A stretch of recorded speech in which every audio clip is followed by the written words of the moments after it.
தினமலர் நேயர்களுக்கு வணக்கம். குரு பெயர்ச்சி மற்றும் ராகு கேத்து பெயர்ச்சி 2025 இதில் 12 ராசி நேயர்களுக்கும் உண்டான பலன்கள் மற்றும் பரிகாரங்களை இந்த பதிவில் பார்க்கலாம். மேஷ ராசி அன்பர்களுக்கு குரு பகவான் 2ஆம் இடத்தில் ரிஷபராசியிலிருந்து 3ஆம் இடமான மிதுன ராசிக்கு பெயர்ச்சியாகிறார். அதே போல ராகு பகவானும் கேத்து பகவானும், ராகு பகவான் லாபத்தில் கும்பராசியில் பயிற்சியாகிறார் மற்றும் கேத்து பகவான் சிம்ம ராசியில் பயிற்சியாகிறார் 5ஆம் இடத்தில். இந்த ராகு கேத்து மற்றும் குருவின் பெயர்ச்சியானது மேஷராசி நேயர்களுக்கு அனைத்து விதமான நன்மைகளையும் கொடுக்கும். குழந்தை பேறு இல்லாதவர்களுக்கு இந்த கேத்து பகவான் 5ஆம் இடத்தில் சஞ்சாரம் செய்வது குழந்தை பேரை கொடுக்கக்கூடிய ஒரு யோகத்தை அமைத்து கொடுக்கும். வீடு இல்லாதவர்களுக்கு வீடு பாக்கியமும் மற்றும் தாயாரின் உடல் ஆரோக்கியம் நலம் குறைவாக இருந்தவர்களுக்கு இந்த 3ஆம் இடத்திற்கு போகக்கூடிய குரு பகவான் தாயாரின் உடல் ஆரோக்கியத்தில் நல்ல முன்னேற்றங்களையும் கொடுப்பார். இதுவரையில் வீடு வண்டி வாகனங்கள் வாங்க இருக்கக்கூடிய மேஷராசி அன்பர்களுக்கு இந்த பெயர்ச்சிகள் உங்களுக்கு முறையே அது பலன்களை கொடுக்கும். சனி பகவான் 12ஆம் இடத்திலிருந்து 7.5 சனி ஆரம்பிக்கக்கூடிய காலகட்டத்தில் மேஷராசி அன்பர்களுக்கு பொருளாதாரத்தில் நல்ல ஒரு உயர்வை தரக்கூடும். அதே சமயத்தில் சுப செலவுகளும் காத்திருக்கிறது. லாபத்தில் இருக்கக்கூடிய ராகு பகவான் தொழில் வியாபாரம் மற்றும் வேலைக்கு செல்பவர்களுக்கு நல்ல ஒரு உயர் பதவியையும், இவர்களுக்கு வெளிநாடு தொடர்புகளை அதிகம் கொடுத்து நல்ல பிரயாணங்களையும் உருவாக்கி கொடுப்பார். மேஷராசி அன்பர்கள் இந்த பெயர்ச்சியின் காரணமாக அறுபடை வீட்டில் இருக்கக்கூடிய முருகப்பெருமான் ஆலய தரிசனம் இவர்களுக்கு நல்லது. ரிஷபராசி அன்பர்கள், ரிஷபராசி அன்பர்களுக்கு இந்த ராகு பகவானின் மாற்றமானது மற்றும் கேத்து பகவானின் மாற்றம் ரிஷபராசி அன்பர்களுக்கு 4ஆம் இடத்தில் அமைந்திருக்கிறது. 10ஆம் இடத்தில் ராகு, 4ஆம் இடத்தில் கேத்து மற்றும் 2ஆம் இடத்தில் குரு பகவான். தனம் மற்றும் வாக்குஸ்தானமான 2ஆம் இடத்தில் சென்ற குரு பகவான் இவர்களுக்கு இதுவரையில் இருந்த குழப்பங்களுக்கு நிவர்த்தியை கொடுப்பார். பலவிதமான மனக்குறைகள் இருந்தவர்களுக்கும் இந்த ராகு கேத்து பெயர்ச்சி மற்றும் குரு பெயர்ச்சி இந்த ரிஷபராசி அன்பர்களுக்கு பல குழப்பங்களுக்கு நல்ல ஒரு தீர்வை காணலாம். வெளியூர் குடும்பத்தை விட்டு பிரிந்தவர்கள் மீண்டும் குடும்பத்துடன் இணைவதற்கான வாய்ப்பினை கொடுப்பார் குரு பகவான். 10ஆம் இடத்தில் ராகு பகவானின் சஞ்சாரம் வேலை இடத்தில் உங்களுக்கு அதிகமான பொறுப்புகளையும் மற்றும் வருமானங்கள் வரக்கூடிய வழியையும் வகுக்கும். வியாபாரம், தொழில் மற்றும் கூட்டு தொழில் செய்பவர்களுக்கும் இது ஒரு பொற்காலம் என்றே சொல்லலாம். ரிஷபராசி நேயர்களுக்கு இந்த குரு, ராகு, கேத்து மற்றும் சனி பெயர்ச்சியானது மிகுந்த லாபத்தை கொடுப்பதாகவே இருக்கும். அடுத்த 2 ஆண்டுகளுக்கு சனி பகவான் லாபத்தில் இருப்பதும் மற்றும் 10ஆம் இடத்தில் இருக்கக்கூடிய ராகு, 4ஆம் இடத்தில் இருக்கக்கூடிய கேத்து அடுத்த 18 மாத காலமும் இவர்களுக்கு நன்மையை கொடுக்கக்கூடிய காலமாகவே அமைகிறது. அடுத்த 12 மாதங்களுக்கு குரு பகவான் தனஸ்தானத்தில் இருப்பதனால் ஏறக்குறைய அடுத்த 1 வருட காலத்திற்கு இவர்களுக்கு பொருளாதார குறை என்பது கிடையாது. ரிஷபராசி அன்பர்களுக்கு அனைத்து விதத்திலையும் கிரக பெயர்ச்சிகள் சாதகமாக இருப்பதனால் இந்த கிரக பெயர்ச்சி ரிஷபராசி நேயர்களுக்கு கிட்டத்தட்ட ஒரு 90% அவர்களினுடைய வாழ்க்கையில் ஒரு பெரிய மாற்றத்தை கொண்டு வரும். திருமண யோகங்கள் மற்றும் குழந்தை பாக்கியங்களுக்கு இது ஒரு அற்புதமான காலம் என்று சொல்லலாம். வெளிநாடு சென்று பாடம் பயில என்ன இருக்கக்கூடிய மாணவிகளுக்கும் நல்ல ஒரு முன்னேற்ற காலமாகவே அமைகிறது. ரிஷபராசி அன்பர்களுக்கு இந்த காலகட்டத்தில் இவர்கள் சக்தி பீடங்கள் சென்று அம்பாளை வழிபாடு செய்வதும் மற்றும் வெள்ளிக்கிழமை தோறும் ராகு காலத்தில் அம்மன் ஆலய வழிபாடும் இவர்களுக்கு சிறந்த பரிகாரமாகும். மிதுன ராசி அன்பர்கள், ஜென்மத்தில் வரக்கூடிய இந்த குரு பகவான் மற்றும் 3ஆம் இடத்தில் கேது, பாக்கியத்தில் ராகு பகவான், இப்படிப்பட்ட ஒரு கிரக அமைப்பில் 10ஆம் இடத்தில் சனி பகவான் ஏற்கனவே இவர்களுக்கு அந்த மீனராசியில் சஞ்சாரம் செய்கிறார். ஸோ மீனராசியிலிருந்து ராகு பகவான் 9ஆம் இடமான கும்பராசிக்கும் மற்றும் 4ஆம் இடமான கன்னிராசியிலிருந்து 3ஆம் இடமான சிம்ம ராசிக்கும் பெயர்ச்சி மிதுன ராசி நேயர்களுக்கு. தாயாரின் உடல் ஆரோக்கியத்தில் சற்று முன்னேற்றங்களை பார்க்கலாம். 4ஆம் இடத்திலிருந்து வந்த கேத்து பகவான் இவர்களுக்கு சகோதர சகோதரிகளிடத்தில் அதிகமான பகையை கொடுத்திருப்பார். அது மாறி இப்பொழுது இவர்களுக்கு நல்ல ஒரு குடும்ப ஒற்றுமைக்கான ஒரு காலம் என்றே சொல்லலாம் மிதுன ராசி அன்பர்களுக்கு. சனி பகவானின் மாற்றம் 10ஆம் இடத்தில் இருப்பது பேரும் புகழையும் அந்தஸ்தையும் உயர்த்தும். 9ஆம் இடத்தில் ராகு பாக்யஸ்தானத்தில் வருவது இவர்களுக்கு பித்ருக்களின் ஆசீர்வாதங்கள் பரிபூரணமாக கிடைக்கும். இதற்கு பரிகாரமாக ஒவ்வொரு அமாவாசை தோறும் இவர்கள் அன்னதானங்கள் மேற்கொள்வதும் மற்றும் கோதுமை தானம் செய்வது, புறாக்களுக்கு கோதுமை உணவளிப்பது மேலும் நற்பலன்களை கொடுக்கும். இவர்கள் கோஷாலையை பராமரிப்பதும் நல்ல ஒரு முன்னேற்றத்திற்கான காலமாகவும் அமைகிறது. இந்த மிதுன ராசி அன்பர்களுக்கு இந்த பெயர்ச்சிகள் அனைத்துமே சாதக பலன்களையே கொடுக்கும். 10ஆம் இடத்தில் இருக்கக்கூடிய சனி பகவானின் சஞ்சாரம் மிதுன ராசி நேயர்களுக்கு அதிகமான பொறுப்புகளையும் மற்றும் வேலையில் சில மாற்றங்களையும் கொடுக்கும். பொருளாதார உயர்வு என்பது நிச்சயமாக உண்டு. இவர்கள் இந்த பரிகாரமாக இந்த குரு ராகு கேத்து பெயர்ச்சியில் ஒவ்வொரு வியாழக்கிழமை தோறும் நவகிரகத்தில் இருக்கக்கூடிய குரு பகவானுக்கும் மந்திராலயம் சென்று அங்கு ஸ்ரீ ராகவேந்திர சுவாமியை வணங்கி வருவது மேலும் சிறப்பு பலனை பெறலாம். கடகராசி அன்பர்கள். கடகராசி அன்பர்களுக்கு இந்த காலகட்டத்தில் சற்று எச்சரிக்கையுடன் இருக்க வேண்டிய ஒரு காலகட்டம். 2ஆம் இடத்தில் கேது பகவானும் 8ஆம் இடத்தில் ராகு பகவானும் மற்றும் பாக்கியத்தில் சனி பகவானின் சஞ்சாரம். விரயத்தில் 12ஆம் இடத்தில் இருக்கக்கூடிய இந்த குரு பகவான் சின்ன சின்ன விரயங்களை கொடுப்பார். இந்த விஸ்வாவசு வருடத்தில் குரு பகவான் 3 ராசிகளில் சஞ்சாரம் செய்கிறார். ரிஷபராசி, மிதுன ராசி மற்றும் கடகராசி. ஐப்பசி மாதம் மற்றும் கார்த்திகை மாதம், அதாவது அக்டோபர் மாதம் 18ஆம் தேதி அவர் கடகராசிக்கு சஞ்சாரம் குரு பகவான். டிசம்பர் மாதம் 6ஆம் தேதி வரைக்கும் அவர் கடகராசியில் சஞ்சாரம் செய்கிறார். ஆகவே கடகராசிக்காரர்கள் உங்களுடைய உடல் ஆரோக்கியத்தில் கவனமாக இருக்க வேண்டிய அவசியம். மற்றவர்களிடத்தில் குடும்பத்தாரிடத்தில் அதிகமான வாக்குவாதங்களை தவிர்க்கலாம். பெரிதளவுக்கு எந்த விதமான ஒரு மன சங்கடம் இல்லாமல் பார்த்து கொள்வது நல்லது. பாக்கியத்தில் இருக்கக்கூடிய சனி பகவான் உங்களுக்கு பித்ருக்களின் ஆசீர்வாதத்தை பெறலாம். ஆகவே ஒரு முறை காசி அல்லது ராமேஸ்வரம் சென்று பித்ரு காரியங்கள் செய்வது கடகராசிக்காரர்களுக்கு நன்மையை தரும். ஞாயிற்றுக்கிழமை தோறும் விநாயகர் வழிபாடு இவர்களுக்கு கேத்துவுக்கான பரிகாரமாக அமைகிறது. விரயத்தில் இருக்கக்கூடிய குரு பகவான் மற்றும் ஜென்மத்தில் வரக்கூடிய குரு பகவான் திட்டை சென்று அங்கு குரு பகவானை வணங்கி வருவது அதிகமான நன்மைகளை தரும். சிம்மராசிக்காரர்களுக்கு தங்களினுடைய ராசிக்கு கேத்து பகவானின் சஞ்சாரம். 7ஆம் இடத்தில் கும்பராசியில் ராகு பகவானும் 8ஆம் இடத்தில் சனி பகவானும் மற்றும் லாபத்தில் குரு பகவானின் சஞ்சாரம். இவர் 2 மாத காலம் கார்த்திகை மற்றும் ஐப்பசி மாத காலத்தில் 12ஆம் இடத்தில் விரயஸ்தானத்தில் அமர்கிறார். சிம்மராசிக்காரர்களுக்கு ஜென்மத்தில் கேத்து பகவான் அமருவதனால் தோல் சம்பந்தப்பட்ட வியாதிகள் அல்லது தோல் சம்பந்தப்பட்ட பிரச்சனைகள் இவர்களுக்கு அதிகரிக்கலாம். எச்சரிக்கையுடன் இருக்க வேண்டும். 7ஆம் இடத்தில் ராகுவின் சஞ்சாரம் சின்ன சின்ன வாக்குவாதங்கள் கணவன் மனைவியிடையே வர வாய்ப்புகள் உண்டு. 8ஆம் இடத்தில் சனி பகவான் இருப்பதனால் குடும்பத்தாரிடையேயும் சில வாக்குவாதங்கள் வரலாம். ஒரு சிலருக்கு ஒரு இடைக்கால பிரிவினை வருவதற்கும் வாய்ப்புகள் உண்டு. ஆகவே இந்த அஷ்டம சனி மற்றும் 7ஆம் இடத்தில் இருக்கக்கூடிய ராகுவின் சஞ்சாரத்தில் சிம்மராசிக்காரர்கள் திருநாகேஸ்வரம் மற்றும் திருப்பாம்புரம் சென்று பரிகாரங்கள் மேற்கொள்வதும், நாகர்கோவில் சென்று அங்கு நாகராஜர் சன்னதியில் இவர்கள் அர்ச்சனை செய்து கொள்வதும் இவர்களுக்கு நன்மையை தரும். வியாழக்கிழமை தோறும் குரு பகவானுக்கு மஞ்சள் வஸ்திரம் சாத்தி நவகிரகத்தில் இருக்கக்கூடிய குருவுக்கு தீபம் ஏற்ற இவர்களுக்கு நல்ல இந்த கிரக மாற்றங்கள் ஒரு பெரிய மன நிம்மதியும் சந்தோஷத்தையும் கொண்டு வரும். கன்னிராசி நேயர்கள். கன்னிராசி நேயர்களுக்கு ராசியில் இருக்கக்கூடிய கேத்து பகவானின் சஞ்சாரம் இவர்களுக்கு 12ஆம் இடத்தில் மாறுகிறது.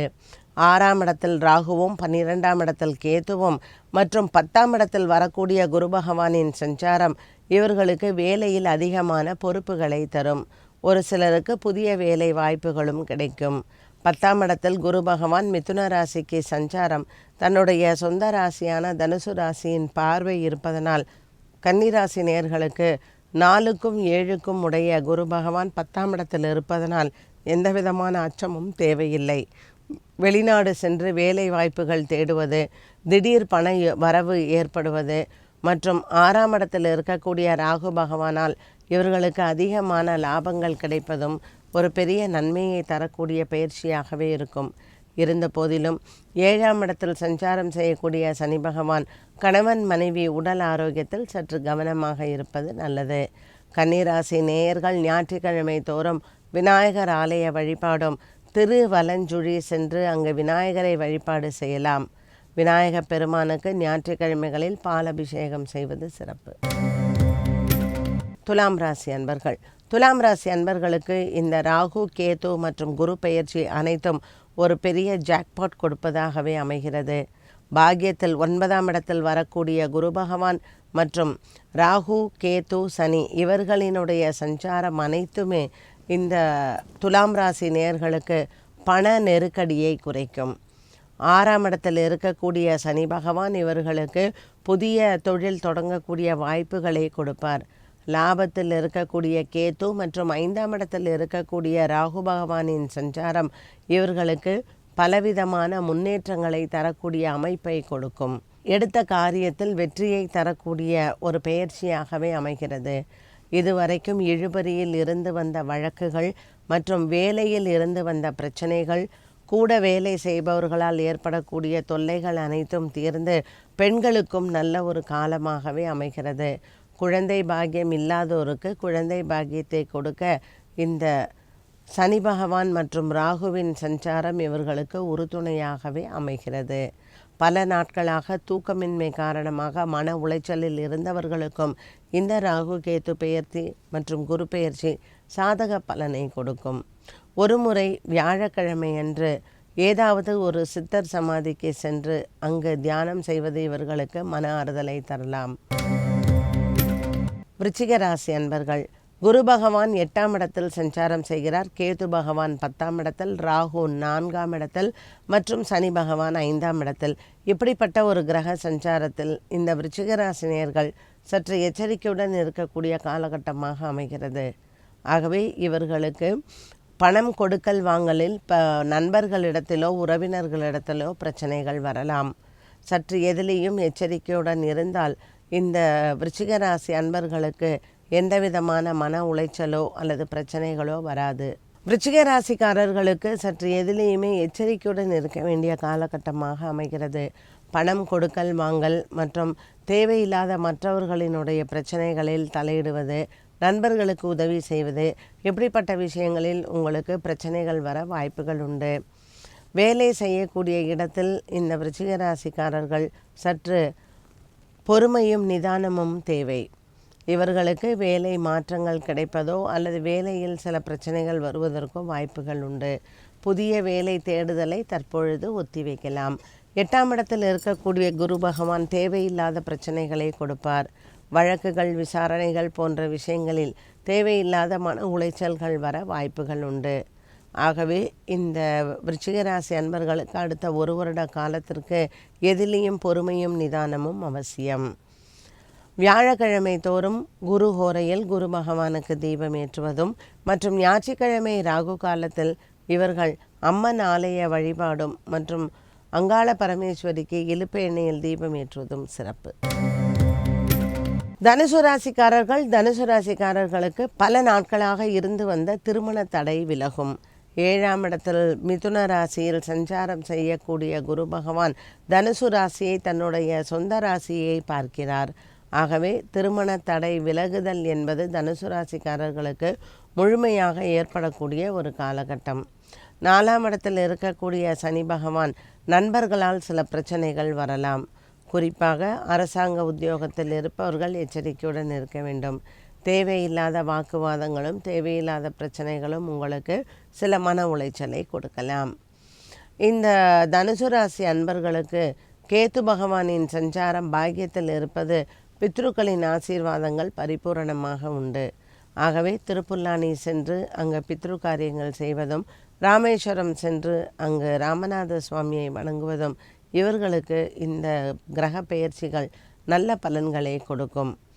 தனுசு ராசி அன்பர்கள் முருகன் ஆலய வழிபாடை வியாழக்கிழமைகளில் செய்யலாம். பூச நட்சத்திரத்தில் முருகனை வழிபாடு செய்ய இவர்களுக்கு எடுத்த வேலைகள் அனைத்தும் வெற்றி அடையும். மகர ராசி அன்பர்கள். மகர ராசி அன்பர்களுக்கு இந்த கிரக பயிற்சிகள் அனைத்துமே நல்ல ஒரு மன நிம்மதியை கொடுக்கும்.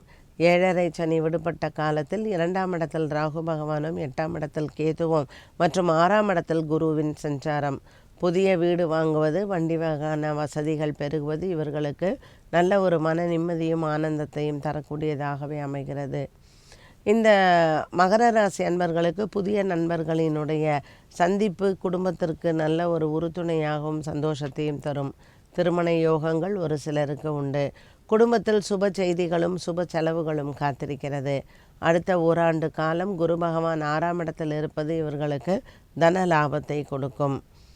ராகு கேது அடுத்த 18 மாத காலத்திற்கு சின்ன சின்ன வாக்குவாதங்கள் குடும்பத்தில் வந்தாலும் பெரிய அளவுக்கு பிரச்சனைகள் எதுவும் இல்லை. 7.5 சனி விடுபட்ட காலகட்டத்தில் இந்த மகர ராசி அன்பர்களுக்கு நல்ல ஒரு வாழ்க்கை காத்திருக்கிறது. ஞாயிற்றுக்கிழமை தோறும் அன்னதானங்களும் மற்றும் அமாவாசை பௌர்ணமி தினங்களில் குலதெய்வ வழிபாடும் சிறந்தது. கும்பராசி அன்பர்கள். கும்பராசி அன்பர்களுக்கு ராசியில் ராகு, 7ஆம் இடத்தில் கேது மற்றும் 2ஆம் இடத்தில் சனி பகவான், 5ஆம் இடத்தில் குரு பகவான். 5ஆம் இடத்தில் குரு பகவான் தன்னுடைய பார்வையை கும்பராசியில் இருப்பது மிகுந்த ஒரு பூர்வ புண்ணிய பலத்தை அதிகரிக்கும். இவர்களுக்கு எந்த விதமான ஒரு மன கஷ்டமும் இந்த குரு பெயர்ச்சியில் இருக்காது. ராகு உங்களுடைய ராசியில் வருவதனால் தோல் சம்பந்தப்பட்ட பிரச்சனைகள் வர வாய்ப்புகள் உண்டு. கும்பராசி அன்பர்களுக்கு இந்த காலகட்டத்தில் சின்ன சின்ன மன உளைச்சல்கள் சனி பகவானால் அவ்வப்போது குடும்பத்தில் வந்து போகும். இருந்த போதிலும் இந்த குரு பகவானின் சஞ்சாரம் 5ஆம் இடத்தில் வருவது உங்களுக்கு அதிகமாக குடும்பத்தில் குழந்தைகளால் பெருமைகளும் குழந்தைகளுக்கு சுப செலவுகளும் காத்திருக்கிறது. திருமண யோகங்கள், குழந்தை பேறு மற்றும் வீடு வண்டி வாகன வசதிகள் பெருகுவது மனதிற்கு அமைதியும் சந்தோஷத்தையும் கொடுக்கும். இந்த கும்பராசி அன்பர்கள் ஒரு முறை திரிலோக்கி சென்று அங்கு ரதி மன்மதன் மற்றும் அங்கே இருக்கக்கூடிய சிவபெருமானை வழிபாடு செய்து அஞ்சனை முத்திரையுடன் இருக்கக்கூடிய குரு பகவானை வணங்க இவர்களுக்கு இருக்கக்கூடிய அனைத்து கிரக தோஷங்களும் தீரும். மீனராசினியர்கள். மீனராசினியர்களுக்கு ஜென்மத்தில் சனி பகவானும், 4ஆம் இடத்தில் குரு பகவான், 12ஆம் இடத்தில் ராகு, 6ஆம் இடத்தில் கேது. சற்று கடன்காரர்களால் தொல்லைகள் அதிகரிக்கலாம். எந்த ஒரு முயற்சியும் உங்களுக்கு சற்று வராமல் போவதோ அல்லது உங்களினுடைய எதிர்பார்ப்புகளுக்கு சில ஏமாற்றங்களை தருவதோ மனதிற்கு சில பிரச்சனைகளை கொடுக்கலாம். மன உளைச்சல், உடல் ஆரோக்கிய குறைபாடுகள் மற்றும் குடும்பத்தாரிடையே சண்டை சச்சரவுகள் என இந்த மீனராசிக்காரர்களுக்கு பல நாட்களாகவே மன நிம்மதியும் தூக்கமின்மையும் இருந்திருக்கலாம். இந்த கிரக பெயர்ச்சிகள் உங்களுக்கு சற்று மன ஆறுதலை கொடுக்கும். குரு பகவான் 4ஆம் இடத்தில் செல்லுவது இவர்களுக்கு கணவன் மனைவி உறவில் பிரிவினை என்பது இருக்காது. ஏற்கனவே குடும்பத்தில் இருந்து வந்த சண்டை சச்சரவுகளும் தீரும். குடும்பத்தில் ஏற்பட்ட கடன் பிரச்சனைகள் மற்றும் இந்த கடன் சுமை காரணமாக இருந்து வந்த குழப்பங்களும் இந்த குரு பெயர்ச்சியினால் உங்களுக்கு சில மாற்றத்தையும் இந்த கடன் பிரச்சனையும் குறைப்பதற்கு வழி பிறக்கும். மீனராசி நேயர்களுக்கு பல மாதங்களாக இருந்து வந்த குடும்ப சூழ்நிலையில் மாற்றங்களை இப்பொழுது நீங்கள் பார்க்கலாம். குலதெய்வ பிரார்த்தனையும் அமாவாசை பௌர்ணமி தினத்தில் மற்றும் இந்த மீனராசி நேயர்கள் அன்னதானங்களும் செய்ய இவர்களுக்கு ஏற்படக்கூடிய மன உளைச்சல்கள் தீரும். 12 ராசிகளுக்கும் உண்டான பலன் மற்றும் பரிகாரத்தை பார்த்தோம். இந்த வருடத்திற்கான குரு மற்றும் ராகு கேது பெயர்ச்சி. மீண்டும் சந்திக்கும் வரை நன்றி, வணக்கம்.